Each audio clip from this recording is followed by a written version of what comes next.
Hey guys, we're back! I told you we'd be back last week, and well, here I am. We've got 7 great stories for you this week, including this first one for all you foul-mouthed viewers out there. I really think you're gonna dig it.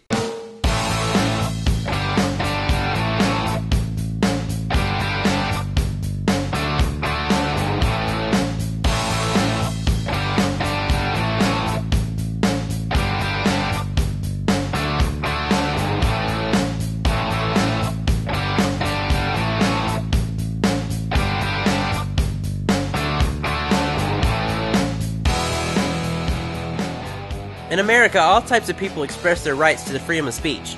It doesn't matter how foul or how rude it can be, no one can tell them that they're not allowed to say it. You may not be aware of this, but it's not like this in all countries. Take Turkey, for example.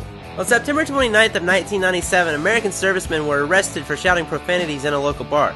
Apparently this is against the Turkish law, but they did catch a break, however, when their prosecutor let them off with just a warning. Have you or one of your loved ones taken the drug Vioxx? Vioxx is an arthritis medication that has been linked to causing heart attacks and other health issues. If you or one of your loved ones have had a heart attack while taking the drug Vioxx, you may have a claim. Call us, the exploitative law firm, today at 1-800-MONEY-FOR-US. That's 1-800-MONEY-FOR-US. In all seriousness, guys, on September 30th of 2004, FDA analysts estimated that the drug Vioxx caused between 88,000 and 139,000 heart attacks, 30 to 40% of which were considered fatal. These are huge numbers considering the fact that the drug was only out for about 5 years. The vehicle industry of today is one of the largest in the world. There are many different brands that span across the continents. We don't even think about it much today, but cars weren't always readily available. On October 1st of 1908, the Model T Ford was introduced to the public. It was nicknamed Tin Lizzie and would cost the consumer around $850.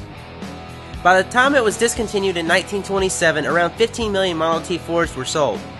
Now I'd like to get a car for that much. If talking about Vioxx in my last segment wasn't enough, we've got another drug that's made its way into this episode. This drug goes the opposite direction, however, by boosting the female ability to produce children. After roughly 10 years of trying to have a baby, a British lady tried a new experimental drug that was supposed to increase fertility. On October 2nd of 1968, she was checked into Birmingham Maternity Hospital, where she later gave birth to the very first sextuplets in British history. So I'm sure that you've all used one of these today in your own home to clean the carpet. By definition, a vacuum cleaner is a device that uses an air pump to create a partial vacuum to suck up the dust and dirt from the carpet. It makes life simple, and you can rid your carpet of dust and dirt and be on your way. But you know, this wasn't always a luxury. On October 3rd of 1899, John Thurman patented his own version of the vacuum cleaner. His was a gasoline-powered vacuum cleaner. That's right, ladies and gentlemen, you couldn't just plug this sucker in. You had to crank it. I mean, really, come on, you had to crank it in your own home to use it? Well, I guess I'm gonna go crank up my vacuum cleaner and go use it. I think it's safe to say that there are 4 presidents that will permanently be a part of American history. No matter how much you try, you will never be able to forget them. Why, you ask? These 4 presidents were featured on Mount Rushmore. On October 4th of 1927, work began in Black Hills National Forest in South Dakota to make a permanent likeness of these 4 presidents in the mountainside. Sculptor Gutzon Borglum was in charge of this work, and it would take him 12 years to complete. October 5th of 1925 would be the origin of the Grand Ole Opry. Just 5 years before this, commercial radio had just come into the United States. The National Life and Accident Insurance Company would create this radio station and hope to create advertisement opportunities. They would be called WSM, which would stand for the company's motto, "We Shield Millions." Soon after going on air, they would hire their first announcer, George D. Hayes, who would launch along with championship fiddler Uncle Jimmy Thompson with what would become known as the WSM Barn Dance.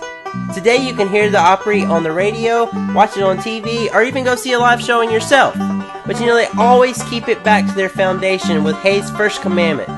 Keep her down to earth, boys! Well, you may have noticed in the background a banjo playing. This was of my dad. No, it wasn't of him playing on the Grand Ole Opry stage, but he did in fact play on the Grand Ole Opry stage himself. He was also later inducted into the Country Music Hall of Fame. So the next time you aspiring artists are thinking about the Grand Ole Opry stage or your dreams in general, just know that you can fulfill him just as he has. Well, guys, this episode is officially ending, but as you well know, we're going to be back next Friday for more. Be sure to stop back by for next week's episode. So if there's anything this week that you want to comment on or tell us anything that you'd like to see more of, just let us know. And also subscribe to our YouTube channel, follow us on Facebook, and also on Twitter.